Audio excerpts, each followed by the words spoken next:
जय माता दी दोस्तों, कैसे हैं आप सब लोग। आप सबको आने वाली गणेश चतुर्थी की ढेर सारी शुभकामनाएं।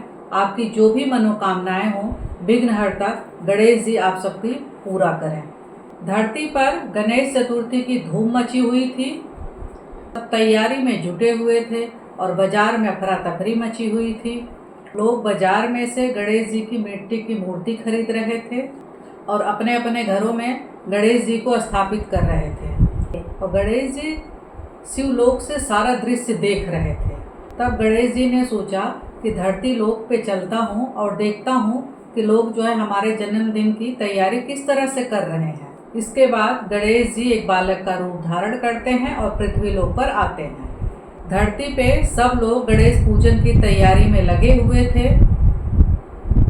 गणेश जी घूमते हुए सभी भक्तों को देखते हैं। चलते चलते एक गांव से गुजरते हैं तो वहां पे एक झोपड़ी दिखती है और वहां पे झोपड़ी के अंदर एक जो है लड़की की रोने की आवाज़ आती है और ये सुनकर गणेश जी वहीं पर रुक जाते हैं और सोचते हैं कि इस झोपड़ी के अंदर किसकी आवाज़ आ रही है। फिर वो सुनने की कोशिश करते हैं।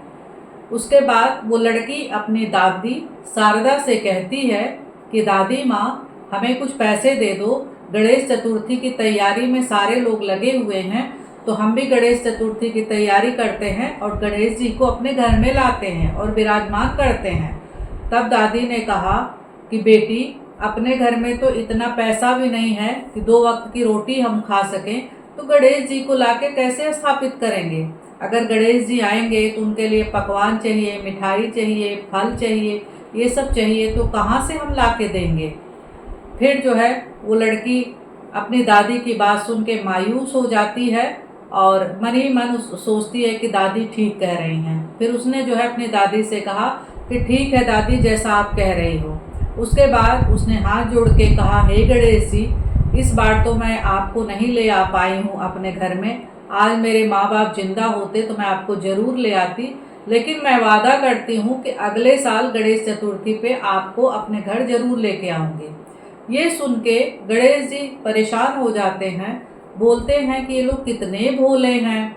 इन लोगों को क्यों लगता है कि हम जो है इनके घर में सिर्फ खाने पीने के लिए आएंगे।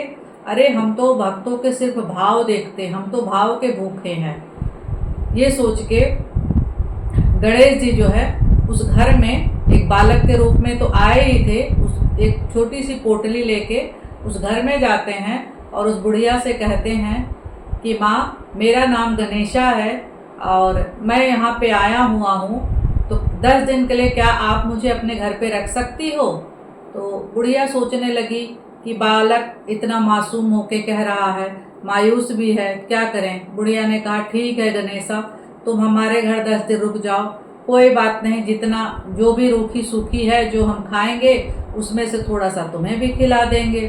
तो गणेशा जो है वहाँ पे रुक जाते हैं उस बुढ़िया के यहाँ। फिर उसके बाद वो कहते हैं कि एक बात बताओ दादी माँ, आज जो है गणेश चतुर्थी है। आज के दिन तो लोग गणेश जी को अपने घर में ले आते हैं, उनकी पूजा करते हैं और पूजा की सब तैयारी में लगे हुए हैं, और आपने तो गणेश जी को लाया ही नहीं।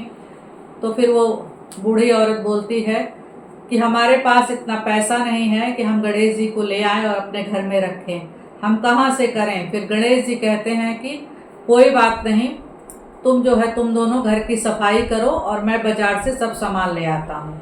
गणेश जी बाहर जाते हैं और वहाँ से बोलते हैं कि मैं एक मूर्ति लेके आता हूँ गणेश जी की। वहाँ जाते हैं, बाहर जाके वो तो उनकी दिव्य दृष्टि है ही, दिव्य दृष्टि की वजह से वो देखते हैं, एक निगाह देखते हैं, गणेश जी की मूर्ति तैयार हो जाती है। फिर वो मूर्ति लेके आते हैं तो जो है शारदा और वो लड़की का नाम प्रिया था, दोनों ने घर की बहुत अच्छे से सफाई की, सुंदर सजाया हुआ था। फिर गणेश जी को दोनों विराजमान करती हैं और प्रिया कहती है कि दादी माँ, अपना घर कितना सुंदर लग रहा है, गणेश जी के आने से बहुत सुंदर लग रहा। तो दादी माँ ने कहा ठीक है। फिर उसके बाद फूल, मिठाई, फल, गणेश जी बोलते हैं कि आप लोग विराजमान करो, मैं सब सामान ले आता हूँ। गणेश जी जाते थे और सारा सामान ला के दे देते थे। 10 दिन तक शारदा और वो उसकी पोती प्रिया ने पूरे श्रद्धा भाव के साथ गणेश जी की पूजा करते हैं और उसके बाद जब 10वां दिन आता है अनंत चतुर्दशी के दिन, तो गांव के लोग पूरे गाजे बाजे के साथ गणेश जी का विसर्जन करने जाते हैं। इधर बूढ़ी माँ और उसकी पोती प्रिया दोनों जो है गणेश विसर्जन की तैयारी जोर तोरों से करती हैं।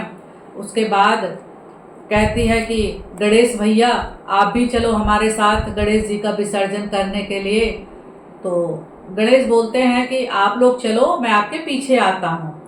उसके बाद प्रिया और उसकी दादी शारदा दोनों लोग गणेश विसर्जन के लिए बड़े धूमधाम से जाते हैं और विसर्जन करके आते हैं। जब विसर्जन करके लौटते हैं तो देखती हैं कि उनकी जो झोपड़ी थी एक महल में परिवर्तित हो गया, एक महल बन गया है।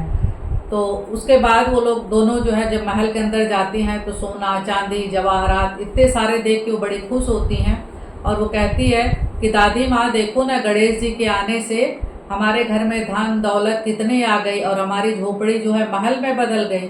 फिर उसको याद आता है तो फिर वो कहती दादी माँ गणेशा कहाँ है, गणेशा भैया कहाँ गए हैं, कहीं ऐसा तो नहीं कि हम लोगों को खोजते खोजते इधर उधर हो गए हों। तो फिर दादी माँ को भी चिंता होने लगी। उन्होंने कहा कि हाँ चलो पता लगाते हैं कि गणेशा कहाँ है, कहीं ऐसा तो नहीं कि वो हम लोगों के इधर उधर ढूंढ रहा हो। तो उसके बाद एक आवाज़ आती है उस घर में कि दादी माँ मैं तो जो है सिर्फ 10 दिन के लिए आया था, मेरा विसर्जन हो चुका और अब तो मैं वापस आ गया हूँ। अब मैं अगले साल जो है तुम्हारे घर दोबारा फिर आऊँगा। उसके बाद वो लड़की अपनी दादी से कहती है कि ये कैसी आवाज़ थी दादी माँ, और वो क्या कह रहे थे। तब दादी माँ ने कहा कि बेटी ये वही गणेशा हैं जो हमारे घर में 10 दिन आके रुके थे। वो स्वयं गणेश भगवान थे जो 10 दिन रुके हैं और हीरे जवाहरात और ये झोपड़ी हमको दे के गए हैं। फिर दोनों के आंखों में आंसू आ जाते हैं, बहुत भावुक होती हैं और उसके बाद गणेश जी को प्रणाम करती हैं और वो संकल्प करती हैं कि हर साल वो जो है गणेश जी को अपने घर में लेके आएंगी और उनकी इस तरह से पूजा पाठ करेंगी और उनका विसर्जन करेंगी। तो हे गणेश भगवान, जैसे आपने जो है उस बूढ़ी माता और उस बेटी की रक्षा की, उनको सुख समृद्धि धन दौलत दिया, मान सम्मान दिया, वैसे जो भी आपको अपने घर में विराजमान करे उसको सुख समृद्धि देना। हे गणेश जी भगवान, गणेश चतुर्थी पे जो भी आपको याद करे उसकी मनोकामना को जरूर पूरा करना। और ये है गणेश चतुर्थी की कथा। तो जब गणेश जी की स्थापना करना तो कथा को जरूर सुनना। और ये विघ्न हरता है, सबके विघ्न को हरते हैं। तो दोस्तों उम्मीद करती हूँ कि आप सबको मेरा वीडियो ये पसंद आया होगा, और अगर पसंद आया है तो लाइक शेयर सब्सक्राइब जरूर करिएगा और कमेंट में हर हर महादेव जरूर लिखिए।